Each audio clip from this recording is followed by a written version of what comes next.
Spain ने 27 shot मारे, 7 सीधे गोल की तरफ आए।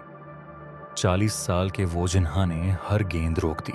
मैच शुरू होने से पहले इंस्टाग्राम पर उसके करीब 50,000 फॉलोअर्स थे। 24 घंटे बाद ये संख्या करीब 1 करोड़ पहुंच चुकी थी।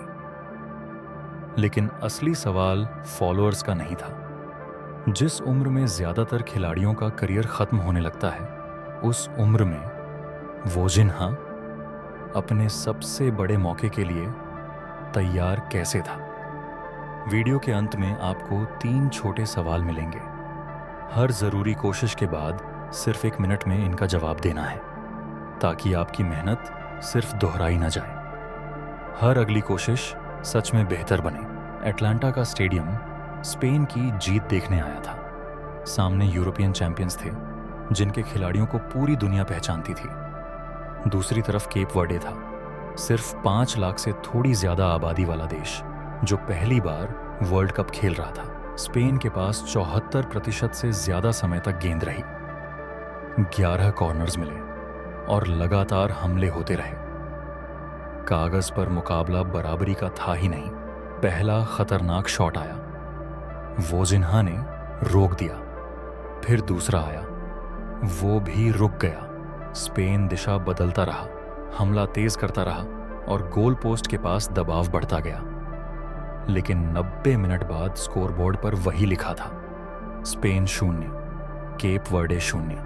वोजिन्हा मैन ऑफ द मैच बना। जिन फुटबॉल फैंस ने सुबह तक उसका नाम नहीं सुना था, वो अब उसे इंटरनेट पर खोज रहे थे।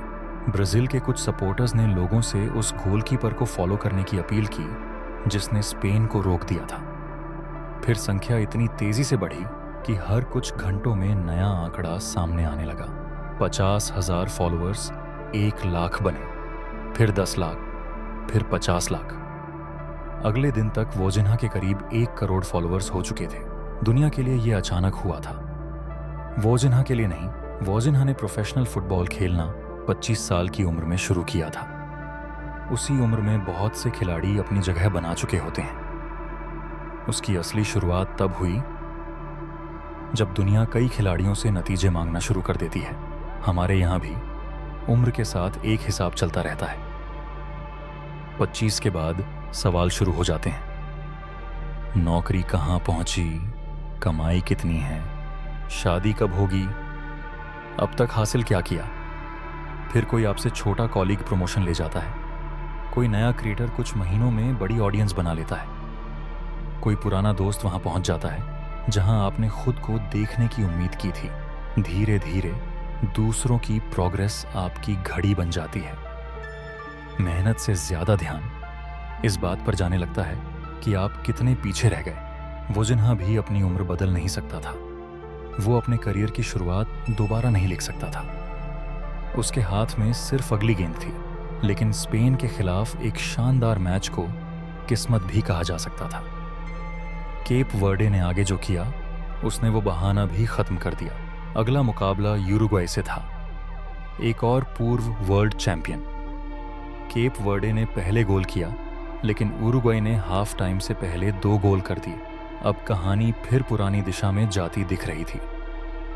छोटी टीम ने थोड़ी देर चौंकाया, फिर बड़ी टीम ने अपनी जगह दिखा दी। केप वर्डे ने उस एंडिंग को मानने से इनकार कर दिया। टीम ने वापसी की, बराबरी का गोल किया और मुकाबला 2-2 पर खत्म हुआ। अगले मैच में सऊदी अरेबिया सामने था। वोजिन्हा ने फिर एक भी गोल नहीं होने दिया। अपने पहले वर्ल्ड कप में केप वर्डे ग्रुप स्टेज पार कर चुका था। अब स्पेन वाला मुकाबला किस्मत नहीं लग रहा था। दुनिया समझ चुकी थी कि ये टीम सिर्फ हिस्सा लेने नहीं आई, लेकिन अगले दौर में सामने अर्जेंटीना था, पिछला वर्ल्ड चैंपियन, और साथ में लायनल मेसी। अब तक की सारी मेहनत का सबसे कठिन टेस्ट शुरू होने वाला था। अर्जेंटीना ने बढ़त बनाई, केप वर्डे ने बराबरी कर ली। अर्जेंटीना फिर आगे गया, केप वर्डे फिर वापस आया। मुकाबला एक्स्ट्रा टाइम तक गया। आखिर में अर्जेंटीना 3-2 से जीता, लेकिन जीतने के लिए उसे 2 घंटे से ज्यादा लड़ना पड़ा। केप वर्डे वर्ल्ड कप से बाहर हो गया, लेकिन हार कर छोटा नहीं हुआ। टीम पहली बार दुनिया के सबसे बड़े मंच पर पहुंची थी और स्पेन, उरुग्वे तथा अर्जेंटीना जैसी टीम्स को आखिरी मिनट तक लड़ने पर मजबूर कर चुकी थी। वोजिन्हा अब किसी अनजान देश का अनजान गोलकीपर नहीं था। उसका नाम अलग अलग देशों में लिया जा रहा था। कई क्लब्स की दिलचस्पी की खबरें आने लगीं। 40 साल की उम्र में उसका समय खत्म नहीं हुआ था। पहली बार पूरी दुनिया उसकी तरफ देख रही थी। इस वर्ल्ड कप से जुड़ी वोजिन्हा की अपनी इच्छा बहुत छोटी थी। वो बस चाहता था कि उसकी माँ उसे वर्ल्ड कप में खेलते हुए देख सके। सपोर्टर्स ने उसकी माँ को अमेरिका पहुंचाने में मदद की। आखिर वो स्टेडियम में बैठकर अपने बेटे को उस मंच पर खेलते देख पाईं जहां पहुंचने के लिए उसने सालों इंतजार किया था। दुनिया ने स्पेन को रोकने वाला गोलकीपर देखा। उसकी माँ ने उन सभी सालों का नतीजा देखा जब काम जारी था, लेकिन दुनिया का ध्यान कहीं और था। अब एक सवाल बाकी है, 40 साल का गोलकीपर इतने दबाव में सही फैसला कैसे लेता है? गोलकीपर्स पर हुई एक रिसर्च में एक्सपीरियंस्ड और नए खिलाड़ियों की नज़रों का फर्क देखा गया। रिसर्चर्स को लगा था कि एक्सपर्ट्स शायद बाकी लोगों से ज़्यादा तेज़ी से रिएक्ट करते होंगे। नतीजा उल्टा था। एक्सपर्ट्स फैसला लेने से पहले थोड़ा ज़्यादा रुके। उन्होंने कम करेक्शंस किए और अपना ध्यान किकिंग लेग तथा बॉल के आसपास की काम की जानकारी पर रखा। नए गोलकीपर्स ज़्यादा चीज़ें देख रहे थे, लेकिन काम की चीज़ें कम पकड़ रहे थे। एक्सपीरियंस ने एक्सपर्ट्स को सिर्फ तेज़ नहीं बनाया था, उसने उन्हें सिखाया था कि किस चीज़ पर ध्यान देना है और किसे छोड़ देना है। हम ये दावा नहीं कर सकते कि स्पेन के हर शॉट से पहले वोजिन्हा के दिमाग में यही प्रोसेस चल रही थी, लेकिन रिसर्च एक सीधी बात समझाती है। सालों का काम तभी एडवांटेज बनता है जब हर कोशिश आपको अगली बार कुछ बेहतर देखने में मदद करे। सिर्फ एक काम को बार बार करने से एक्सपीरियंस नहीं बनता। अगर हर इंटरव्यू के बाद आप वही जवाब दोहराते हो, हर वीडियो के बाद सिर्फ व्यूज़ देखते हो, या हर रिजेक्शन के बाद बिना कुछ समझे अगली जगह चले जाते हो, तो कोशिशें बढ़ती हैं, सीख नहीं। अगली बार कोई ज़रूरी काम ख़त्म हो तो 1 मिनट रुकना, फ़ोन खोलने या अगले काम पर जाने से पहले खुद से सिर्फ 3 सवाल पूछना। क्या हुआ? सबसे ज़्यादा फ़र्क किस चीज़ ने डाला? अगली बार मैं क्या बदलूंगा? जवाब लंबे नहीं चाहिए। हर सवाल के सामने सिर्फ एक साफ लाइन लिखनी है। मान लीजिए इंटरव्यू अच्छा नहीं गया। पहला जवाब हो सकता है, एक सवाल पर मैं अटक गया। दूसरा, मैंने जवाब देने से पहले एग्जाम्पल नहीं सोचा था। तीसरा, अगली बार 3 काम के एग्जाम्पल्स पहले तैयार करूंगा। बस इतना, कोई कॉम्प्लिकेटेड सिस्टम नहीं। 20 पुराने एग्जाम्पल्स इकट्ठे करने की जरूरत नहीं। सिर्फ एक कोशिश को बिना सीखे खत्म मत होने देना। इसी तरह दोहराया गया काम धीरे धीरे समझ बनाता है।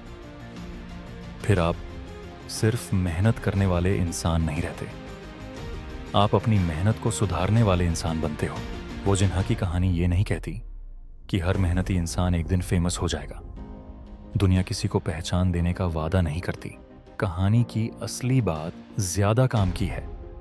देर से मौका मिलना और मौके के लिए देर से तैयार होना दोनों एक बात नहीं है।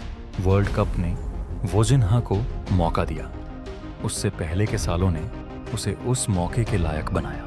40 साल की उम्र में दुनिया ने उसका नाम सीखा। करीब 1 करोड़ लोग उसके साथ जुड़ गए। क्लब्स उसकी तरफ देखने लगे और उसकी माँ ने उसे फुटबॉल के सबसे बड़े मंच पर खेलते देखा। स्पेन ने 27 शॉट मारे। दुनिया को वो गोलकीपर याद रहा जिसने एक भी गोल नहीं होने दिया। इसीलिए अपनी उम्र देखकर ये पूछना बंद करो कि मौका अब तक क्यों नहीं आया। एक बेहतर सवाल पूछो, अगर मौका कल आ गया तो क्या मैं तैयार मिलूंगा? और आज से हर ज़रूरी कोशिश के बाद 3 सवाल पूछो। क्या हुआ? सबसे ज़्यादा फ़र्क किस चीज़ ने डाला? और अगली बार क्या बदलूंगा? दुनिया कब देखेगी ये आपके हाथ में नहीं है, लेकिन जब दुनिया देखेगी उसे कितना तैयार इंसान मिलेगा, इस पर आज भी काम किया जा सकता है। ये है ड्रीम्स रीबिल्ट हिंदी। सच्ची कहानियां, सच्चा दर्द सच्ची वापसी। टूटना एंड नहीं है, यहीं से रीबिल्ड शुरू होता है।